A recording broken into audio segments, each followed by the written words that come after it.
우리 지난 주에는 이스라엘 백성들이 드리는 번제에 대해서, 그래서 그 번제를 드리는데 제사장이 어떻게 드려야 하는지, 그래서 번제의 그 불이 영원히 꺼지지 않는 것처럼 우리의 교회에도 영원히 기도의 불도 꺼지지 않고 예배의 불도 꺼지지 않고 우리의 그 모든 성도들이, 그리고 교회를 찾는 모든 영혼들이 주님께 나아갈 수 있는 기회를 허락하신 하나님께 영광을 돌리며 말씀을 들었습니다. 오늘은 두 번째 제사인 소제에 관련된 제사장이 지켜야 되는 규례에 대한 말씀입니다. 여러분, 오늘 본문 말씀 레위기 6장 14절에서 23절까지의 말씀은 이러한 질문에 대한 대답입니다. 이런 겁니다. 내가 드렸던 헌신, 내가 하나님 앞에 나와서 헌신 드리고 봉사하고 교회에 나와서 하나님 앞에 나의 물질과 나의 삶을 드렸는데 이게 정말 하나님 앞에 연락이 되었을까? 하나님이 나의 헌신을, 나의 이 예물들을, 나의 봉사를, 나의 수고함을 하나님이 기쁘게 받으셨을까? 혹시 이런 생각을 해보신 적은 없으십니까? 내가 이렇게 헌신하는데 내 마음에 좀 불편한 일들이 생겨요. 하나님이 기뻐하시지 않는 거 아닌가? 내가 뭔가 하나님 앞에 헌신하고 봉사하는데 사람들 간에 트러블이 생겨서 하나님이 내가 여기에 있는 것을 기뻐하시지 않는가 보다 라는 의심이 들 때 있죠. 이러한 질문들에 대해서 오늘 본문 말씀 레위기 6장 14절에서 23절까지의 말씀은 명확하게 답을 주고 계십니다. 이 말씀을 통해서 우리의 헌신과 봉사가 더욱더 하나님 앞에 거룩함으로 나아가는 저와 여러분이 되기를 간절히 소망합니다. 먼저 오늘 본문 말씀 15절 말씀을 같이 한번 보겠습니다. 함께 봅니다. 15절 시작. 그 소재의 고운 가루 한 움큼과 기름과 소재물 위에 유황을 다 가져다가 기념물로 제단 위에 불살라 여호와 앞에 향기로운 냄새가 되게 하고 라고 말씀합니다. 소재는 여러분 우리 레위기 2장을 보면서 소재에 대해서 말씀을 드렸는데 소재가 히브리어로 뭐라고 말씀드렸죠? 기억나십니까? 히브리어로 뭐라고 했는지. 이래서 목사가 필요합니다. 기억 안 해주셔서. 민하라고 했습니다. 기억나시죠? 민하. 소재는 민하입니다. 근데 그 소재 민하가 어떤 뜻이었냐니까, 그러니까 왕이나 나의 주권자 되는 사람에게 바치는 조공, 선물 이런 뜻이라고 그랬어요. 그러니까 민하. 그러니까 소재는 하나님 앞에 드려지는 나의 헌신과 내가 기쁨으로 드리는 선물과 같다라는 것이죠. 그렇습니다. 우리의 헌신과 우리의 예물은 우리 하나님 앞에 드려지는, 기쁨으로 드려지는 선물과 같은 거야 된다라는 것입니다. 근데 그 선물을 드리는데 오늘 본문 말씀에 이 소재가 굉장히 특별한 것은, 지난번에 소재에 대해서 말씀을 드렸는데 소재가 유일하게 피 흘림이 없는 제사입니다. 유일하게. 다른 모든 제사는 피 흘림으로 인해서 속죄에 대한 제사예요. 내가 죄 지은 것, 나라가 죄 지었든지 아니면 제사장이 죄를 지었든지 어떠한 내가 공적인 죄든지 아니면 알지 못하고 지었는, 모르고 지은 죄든지 부지기수간에 내가 지었던 이런 모든 죄들에 대한 죄를 씻는 제사였는데 유일하게 소재는 내가 하나님 앞에 감사하며 헌신의 목적으로 드려지는 거다라는 거죠. 그래서 이 헌신의 목적으로 드려지는 곡물이 하나님 앞에 바쳐질 때에는 제사장이 그 가지고 왔는 곡물을 한 움큼 집니다. 다 드리는 게 아니고 한 움큼 지어요. 한 움큼 지어가지고 그것을 제단에 앞에 뿌려서 불태웁니다. 그런데 그것이 올라가서 하나님 앞에 향기로운 예물이 되는 것이죠. 그러고 난 다음 그 예물을 갖다가 한 움큼 지고 나고 앉은 나머지가 있을 거잖아요. 그 나머지에 대해서 먹는 방법에 대해서 오늘 본문 말씀하고 있습니다. 16절 말씀을 한번 볼까요? 16절 말씀입니다. 다 같이 읽습니다. 시작. 그 나머지는 아론과 그의 자손이 먹되 누룩을 넣지 말고 거룩한 곳 회막들에서 먹을지니라. 아멘. 여러분, 여기에서 중요한 게 거룩한 곳 회막들에서 먹으라고 얘기하셨다는 거예요. 중요한 부분이 또 있긴 합니다. 좀 이따 다시 보겠지만은 왜 하필이면 거룩한 곳 회막들에서 먹으라고 하셨을까? 여기에 포인트가 있습니다. 여기에 포인트가 있어요. 자, 어떠한 사람이 자기가 하나님 앞에 감사한다면 소재 예물로 해가지고 곡식을 이만큼 가지고 왔어요. 그 제사장이 이걸 가지고 제사를 드리고 난 다음에 소재를 드리고 난 다음에 그 남은 것 가지고 빵을 만들어서 회막들에서 먹는 거예요. 자, 여러분, 회막들이라고 뜨리니까 위치가 어디였습니까? 사람들이 보는 곳일까요? 보지 못하는 곳일까요? 회막들이니까 보이는 곳이죠. 다른 사람들이 예물을 바쳤는 그 사람이 보고 있는 곳, 보이는 곳입니다. 이 말이 무슨 말이냐니까 제사장들이 회막들에서 자신들에게 가져왔던, 자신들에게 몫으로 돌아왔던 그 제물이 바쳐지고 남은 것들을 먹는다는 것이죠.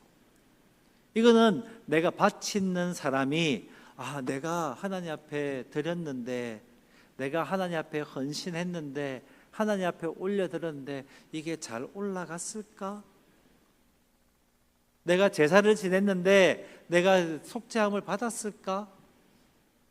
소재도 마찬가지죠. 내가 하나님 앞에 감사하며 영광을 돌렸는데 그것을 하나님께서 받으셨을까? 라는 것을 확인시켜 주는 작업입니다. 보여주신다는 거죠. 바쳤는 사람은 의구심이 들 수 있습니다. 제대로 바쳐졌을까? 이게 하나님께 향기로운 제물이 되었을까라는 그런 의구심이 들 때에 제사장들이 모여서 함께 식사를 나누는데 그것을 회막들에서 드리나 식사를 나누는 거죠. 이것을 여러분 우리의 삶으로 다시 한번 가져보면 이렇습니다. 내가 다른 사람들 보기에 좀 부끄러워서 내가 헌신하고 하는 게 뭐 대단한 일 하는 것 같지 않아서 평일날 다른 사람 아무도 없을 때 와서 화장실 청소하고 주방에 이번 주에 보니까 청소가 좀 주방을 쓰고 난다 깨끗하게 되지 않은 것 같아서 평일날 나와가지고 아무도 없을 시간에 밤 늦게 시간에 아니면 내가 시간 나는 시간에 몰래 와가지고 주방 한번 청소해 놓고 숟가락에 보니까 이번 주에 보니까 숟가락이 좀 지저분한 것 같아서 숟가락도 한번 씻어 놓고 가고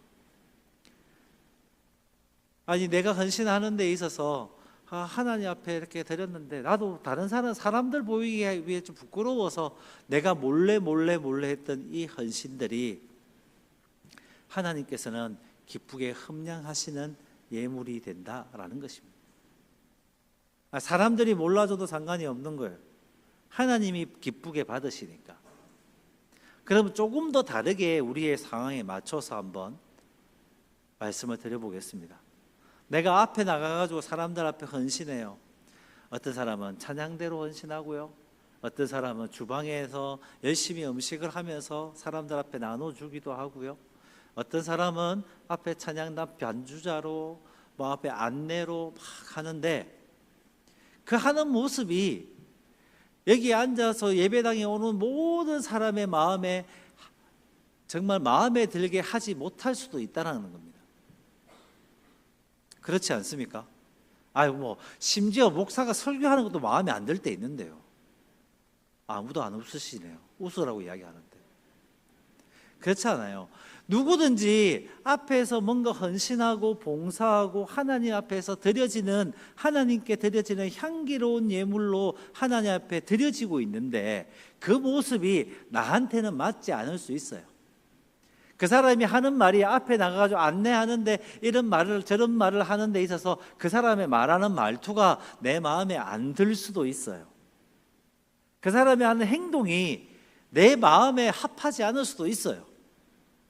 그런데 여러분 한번 잘 생각 한번 해봅시다.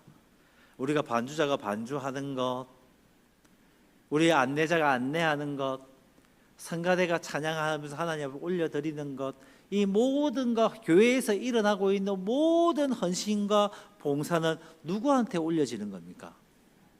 하나님 앞에 올려지는 겁니다. 그 하나님 앞에 올려지는 것을 하나님이 기쁘게 받으시는 거예요.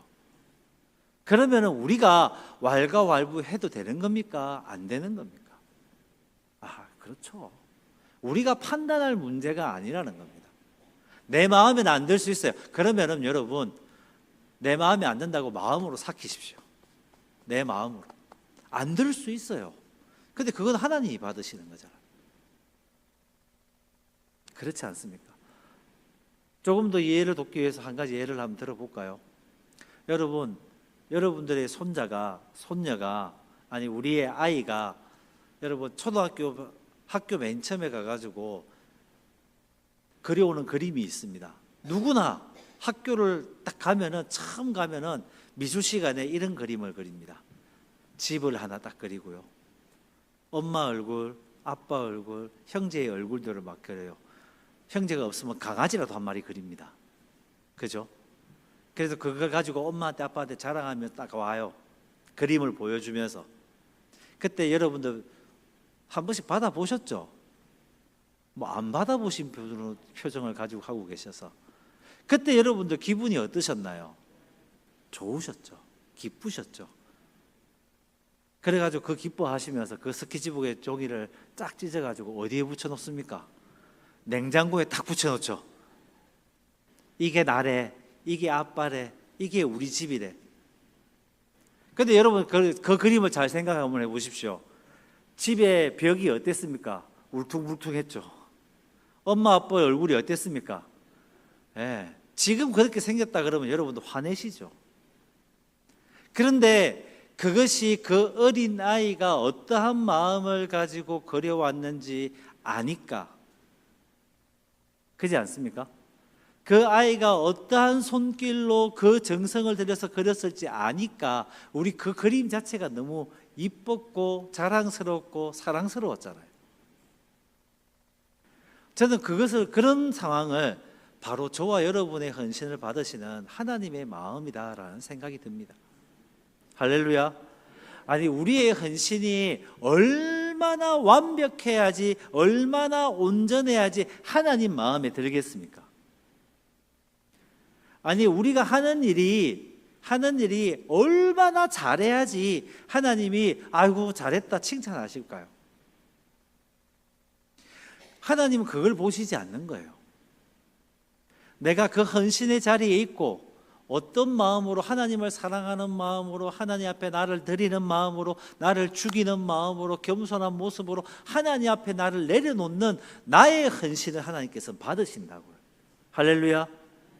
그 받으시는 하나님의 헌신이 그 집이 조금 삐뚤삐뚤하게 지어졌고 좀 기울어지게 지었으면 어떻습니까? 하나님이 기뻐하시는데. 그 그림이 좀 이쁘게 잘 그렸으면 어떻고 좀 못나게 그렸으면 어떻습니까? 점은 원래 조그만한데 점이 이만큼 커져 있으면 어떻습니까? 하나님은 그걸 보시는 게 아니라는 거죠. 하나님께서는 그 헌신하고 봉사하고 있는 그 사람의 마음을 보고 계시다는 거예요. 그렇다면 우리 눈에 보이는 다른 사람의 헌신이나 다른 사람의 봉사나 다른 사람이 하나님 앞에 나와서 헌신하고 있는 그 모습들에 대해서 우리는 판단하지 않았으면 좋겠습니다. 우리가 판단할 대상이 우리가 판단할 게 아니라는 거죠. 물론 조금 더 나은 방향으로 하면 좋겠지요. 조금 더 부드럽게 하면 좋겠지요. 조금 더 완전하게 하면 좋겠지요. 그런데 그렇게 못하는 능력이 그 정도일 수도 있고, 그렇게 못하는 형편일 수도 있고, 그렇게 못하는 상황일 수도 있더라는 겁니다. 그런데 그 헌신과 봉사는 하나님께서 받으신다는 거죠. 마치 오늘 소재에 그가 어떠한 곡물을 가지고 왔든지 간에, 어떠한 하나님 앞에 어떠한 양만큼 드렸지든 간에 한 움큼을 하나님 앞에 드리고 난 다음 그것들을 거룩한 곳 회막들 앞에서 제사장이 먹었던 것처럼 그것에 대한 확신은 우리가 있어야 된다는 거예요. 할렐루야. 하나님께 드려진 겁니다. 하나님 앞에 바쳐진 겁니다. 하나님께서 기쁘게 받으신 겁니다. 하나님께 향기로운 제물이 된 겁니다. 그렇다면은 우리 안에서, 우리 공동체 안에서 그래, 헌신한다고, 수고한다고, 항상 우리 입에 나오는 말은 사랑과 격려와 하나님의 그 품으심이 있는 귀한 말들이 되기를 간절히 소망합니다. 못할 수 있지요. 부족할 수 있습니다. 그런 마음이 드시면은 그 사람 몰래 오른손이 한 일을 왼손이 모르게 하듯이 내가 몰래 살짝 도와주면 되죠. 네, 도와주면 됩니다. 필요한 부분들이 있다 한다면은 가서 도와주고 격려해주고, 아니면은 밥이라도 한 끼 사주면서 이야기하든가요. 또 그러기는 싫으신가 보네. 대답을 안 하시는 거. 여러분 어떻습니까? 우리 안에서 하나님 앞에 헌신한 것에 대해서 우리는 참 많은 실수를 합니다. 다른 사람들을 판단하면서. 성가대가 찬양하면서 좀 삑살이 날 수 있죠. 나보다 잘하니까 저기 서 있겠죠. 하나님이 기쁘시게 받는 찬양이니까요. 우리가 하나님 앞에 올려드려지는 것들에 대해서 우리의 판단을 멈추고 그 하나님께서 기쁘시게 받으시는 그 모습을 우리가 알아가기를 간절히 소망합니다. 두 번째, 제사장이 그 회막들에서 먹는 그 음식을 만들 때 하나님께서 유의할 점을 말씀하십니다. 16절 다시 한번 보여주실까요? 16절 말씀 함께 읽습니다. 시작.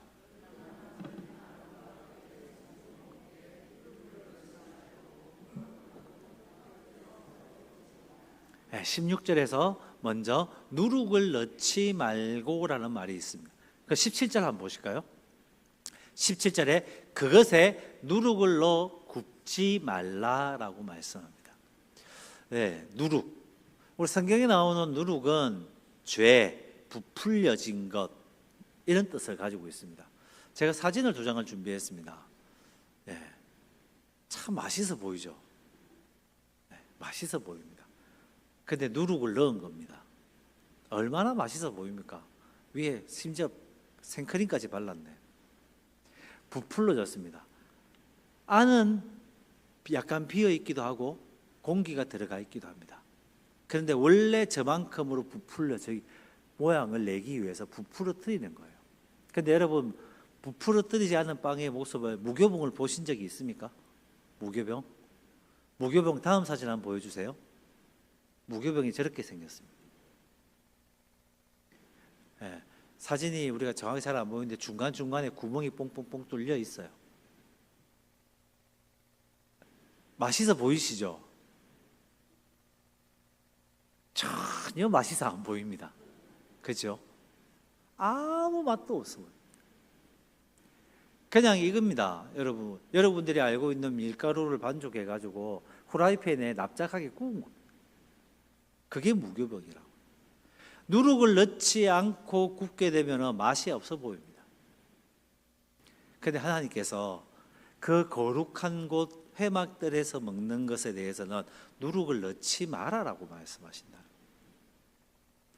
하나님께 향기로운 제물이 되었던 그것들을 먹을 때에는 하나님 앞에 바쳐지는 것들에 대해서는 누룩을 넣지 마라, 죄를 넣지 마라, 부풀어뜨리지 마라, 다시 말해서 우리의 교만함과 자랑함을 넣지 마라라는 겁니다. 조금 더 다르게 이야기하면은 제사장들이 바쳐진 예물들을 볼 때에 이것이 율법에 맞게, 규례들에 맞게 바르게 예물들이 바쳐졌느냐, 혹시 그의 교만함이나 그의 자만심이나 아니면 더 부풀려져서 그들에게 하나님 앞에 바쳐지고 있는 것은 아닌가 살피고 흠없는 제물이 되는 거 있는지 없는지를 살펴보라는 것입니다. 예전에 한참 좀 논란이 되었던 영상이 있었습니다. 어느 한 목사님이 자기가 목사가 되는 그 과정들에 대해서 말씀을 하면서, 이분이 원래는 목사가 되겠다고 하면서 그의 삶을 시작했던 건 아니에요. 시골에서 살다 보니까 그 젊은 나이 때도 시골에서 농사를 지으며 살았어요. 그런데 그 목사님이 교회를 다니고 했는데 교회에 목사님이 없는 거예요. 암만 청빙을 올려도 목사님이 그 시골에 힘들게 살면서 오려고 하는 목사님이 없는 거예요. 근데 때마침 그가 동네 이장이 됐습니다. 동네 이장이 됐는데, 이장이 되고 난 다음에도 교회 목사님이 없이 자기들끼리 모여서 그냥 예배 드리고 끝나야 되니까 속상한 거예요.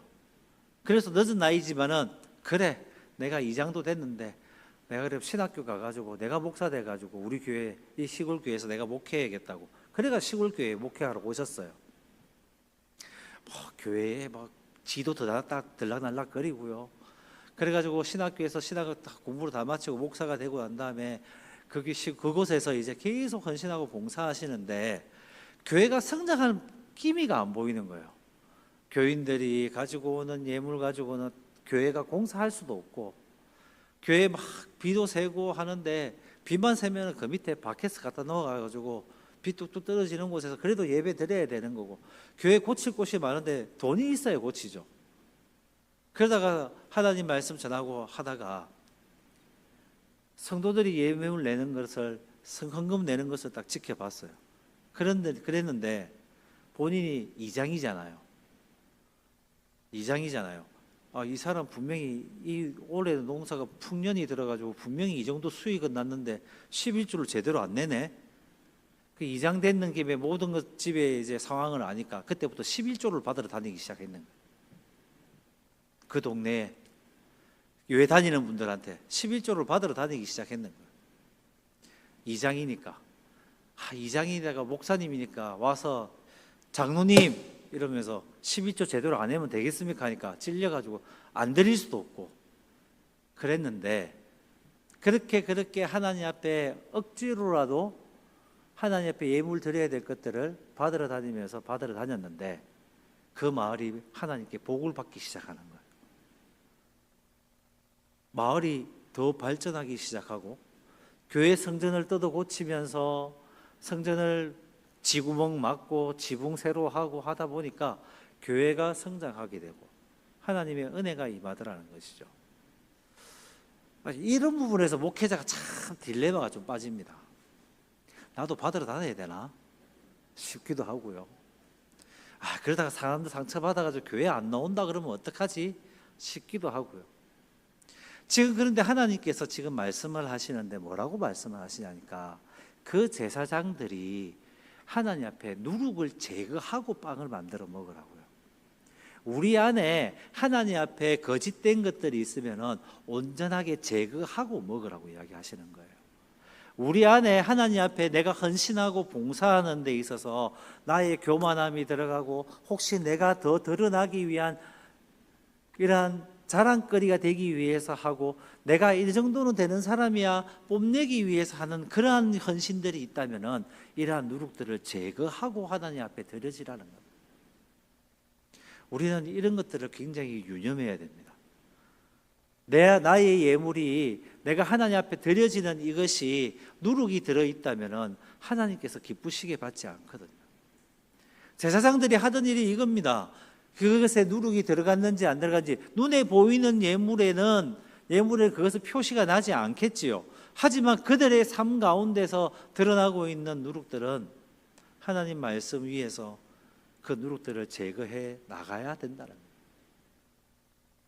여러분, 우리 삶에 우리가 하나님 앞에 드려지는 헌신들 속에, 우리의 예물들 속에 혹시 누룩은 있지 않습니까? 이 누룩들은 제거되어야 돼요. 내가 뽐내려고, 내가 자랑하려고, 나는 이 정도는 돼 하면서 하나님 앞에 자랑하려고, 이름 내려고, 우리 하나님은 그것을 원치 않으시는 거예요.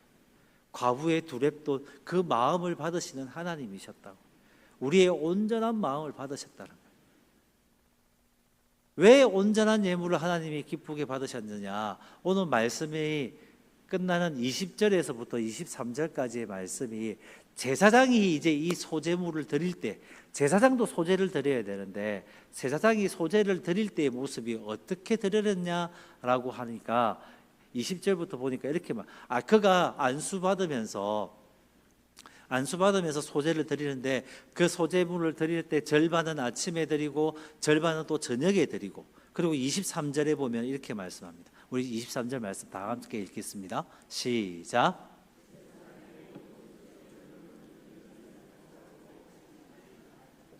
할렐루야. 여러분, 뭔가 다른 점이 있죠.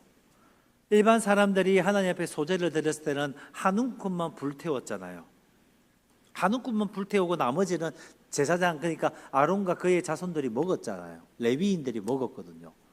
그런데 제사장이 드린 거는 하나도 남기지 않고, 제사장이 하나님 올려드리는 소제물은 하나도 남기지 않고 다 온전하게 불태웠다고. 온전하게. 우리가 하나님 앞에 드려지는 헌신, 예물, 우리의 봉사, 이런 것들이 누룩이 제거되려 그러면은 온전한 마음으로 드려야 됩니다. 기쁜 마음으로. 내가 이 모든 것은 하나님께로부터 왔습니다. 나의 주인은 하나님이십니다. 내가 하나님 앞에 나의 모든 온전한 삶을 하나님 앞에 드립니다 라고 하는 온전한 마음으로 드려야 된다고. 여러분, 제사장들이 만약에 제사장들이 내가 자기한테 돌아올 것들에 대해서, 사람들이 바쳐지고 남은 것들은 자기들이 취하니까 그 취할 것들에 대해서 그 시선이 맞춰지고 있었다 한다면은 조금 흠없는 것도 받았을 겁니다. 조금 부족한 것도 받았을 겁니다. 왜? 그 사람 마음에 그 사람과 갈등 구조가 되면 안 되니까, 그 사람과 등짐이 안 되니까, 그 사람이 조금 부족하게 드려도 오케이, 뭐 이 정도는 괜찮아 하고 받았을 수도 있습니다. 그래, 이 정도 흠이면은 괜찮을 거야. 누룩이 들어가 있는 거죠. 하나님 앞에 부끄러운 모습이 들어가 있던 거죠. 하나님께서는 그걸 원하지 않고 온전하게 드려지는 걸 원하고 계시다는 거죠. 그래서 제사장들이 자신들이 하나님 앞에 드리는 소제물을 완전히 다 태워서 하나님 앞에 올려드려야 했던 것입니다. 목회자로서 참 이런 부분이 힘듭니다. 믿음의 사람으로서, 믿음의 가장으로서, 왕같은 제사장으로 우리가 그리스도인으로 살아가는 데 있어서 이 부분이 가장 힘들 것 같아요. 하나님 앞에 내가 드려지는 내 마음속에 정말 요만큼도 하나님 앞에 부끄러운 곳이 없어야 된다고 그런다면, 정말 하나님 앞에 온전하게 드려야 되는데 내 눈에는 물질이 크게 보이고 내 상황이 크게 보이고 나의 이 지금 놓여져 있는 이 상황 때문에 하나님 앞에 온전히 드리지 못하는 나의 믿음 자금이 보이기 시작하면은 그 마음이 참 불편해지기 시작하는 거죠. 그럼에도 하나님께서는 우리가 어떠한 마음을 가지고 하나님 앞에 드렸던 그 좀 부족하더라도, 불편하더라도 하나님께 드렸던 것에 대해서는 하나님께서 기뻐 받으시는 줄 믿습니다. 그런 갈등을 가지고 있다는 것 자체만으로도 하나님을 사랑하고 있다는 증거로 받아주실 줄 믿습니다. 우리 하나님은 그러신 분이에요. 여러분, 그럼에도 불구하고 우리는 나에게 내가 하나님 앞에 드려지는 헌신과 봉사와 이 예물들은 좀 온전해지기 위해서 하나님 앞에 드려지기를 간절히 소망합니다. 예전에 한 만났던 목사님이 참 저한테는 도전이며 저한테는 멘토이신 목사님이 계시는데, 그 목사님이 11조 하는 모습을 보면서 제가 좀 따라 하려고 많이 노력하고 있습니다. 이분이 어떤 목사님이냐니까, 이분이 사례비로 받는 것에서 정확하게 11조 하는 것은 둘째 문제고, 그것은 당연히 드리는 거고, 성도들이 나와가지고 목사님하고 식사하고 성도들 신방하고 한다, 목사님 감사합니다 하고 식사 대접을 할 수 있잖아요. 그잖아요. 그러면 10,000원짜리 식사를 대접을 받았어요. 10,000원짜리 식사를 대접을 받았어요. 그러면은 지갑에서, 자기 품에서 봉투를 하나 꺼내가지고, 그리고 지갑에서 돈을 꺼내가 1,000원을 봉투에 넣는 거예요. 성도가 나한테 10,000원짜리 식사를 대접해 줬으니까 이것 또한 하나님께서 내가 하나님 앞 은혜로 받았는 나의 수익이라고 생각하셔가지고 이거를 1,000원을 11조로 떼어 놓으시더라고요. 교육자들하고 같이 식사를 갔는데, 교육자들하고 같이 식사를 하러 가가지고 식사를 하는데 막 여러 가지 막 메뉴를 먹어가지고 얼마치 먹었는지도 모르겠어요. 얼마치 먹었는지 잘 모르겠는데 한 10명이 한 20만 원치 먹었나 봐요. 10명이 20만 원 쳐보니까 목사님 조금밖에 안 되셨거든요. 근데도 10명 n분의 1 해가지고 내가 한 2만 원치 먹었나 보다 2천 원. 그렇게 하시는 걸 보고 하나님께서 그게 맞다 안 맞다가 중요한 것이 아니라 하나님께서 저 마음을 받으시는구나. 저 마음을 받으시는구나. 그런 생각을 했습니다. 그래서 제 아내한테 제가 부탁을 합니다. 항상 11조는 무조건 올림으로 해라. 올림으로 해라. 만약에 31만 원을 11조 해야 되면은 35만 원 해라. 36만 원을 해야 되면은 40만 원을 해라. 그럼 올림으로 해라. 왜 그러는 거 아니? 내가 성도들한테 사주는 것보다 내가 얻어먹는 게 더 많을 거고, 내가 우리 교회 성도들한테 대접하는 것보다 대접받는 게 훨씬 많을 거니까. 그런 거 나는 일일이 1,000원짜리 가져다니고 봉투에 담을 만한 열심은 없으니까 미리 다 해놓자. 안 해줘도 감사하고 더 해놓고. 그래서 항상 올림으로 11조를 하고 있습니다. 여러분, 온전하다는 것은요, 하나님 보시기에 하나님이 결정하시는 거거든요. 어떤 게 맞다 안 맞다가 아니라 우리가 어떠한 마음으로 하나님 앞에 온전하게 바쳐지고 있느냐. 부족하면 부족한 대로, 넉넉하면 넉넉한 대로 온전하게 하나님 앞에 내 헌신을 다 하나님 앞에 드려지고 있는지, 이번 한 주간도 우리가 좀 돌아보면서 하나님 앞에 드렸으면 좋겠습니다. 그럴 때 오늘 우리 레위기의 말씀처럼 하나님께서 기뻐 받으시는 향기로운 예물이 될 줄 믿습니다. 우리의 삶이 하나님께 온전히 드려지고 헌신과 봉사가 하나님 앞에 온전하게 드려져서 우리 교회가 더욱더 하나님 보시기에 기뻐하시고 향기로운 교회가 되기를 간절히 축원합니다.